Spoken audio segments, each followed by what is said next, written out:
Una coppia fiatata, si volevano molto bene, anche se a fare ombra nella loro vita c'era qualche problema di salute. Gianfranco Duini, 43 anni, e Claudia Bortolozzo, 51, erano sposati da 10 anni. Negli ultimi tempi le discussioni erano aumentate, le condizioni della signora erano peggiorate, di conseguenza gli attriti. Cosa sia successo nella notte non è chiaro. Ho fatto una cazzata, ha detto agli inquirenti quando lo hanno fermato per l'omicidio della moglie Claudia. La sorpresa nel sonno e l'ha accoltellata, quindi ha chiamato la polizia e si è consegnato. Gianfranco e Claudia erano molto noti in piazza Mercato a Marghera, terraferma veneziana, ben voluti, sempre gentili, eppure la loro vita era segnata da un disagio personale reciproco.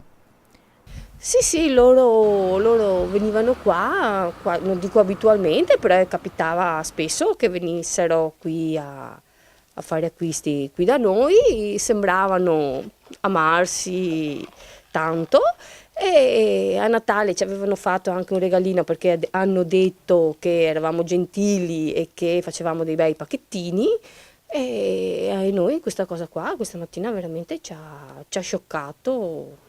Mai visti quindi litigare? Mai, anzi erano, cioè, apparentemente una bella coppia, cioè, veramente ci ha scioccato questa notizia perché appunto noi era anni che li conoscevamo, che frequentavano il negozio qui e non sappiamo veramente cosa, siamo allucinate.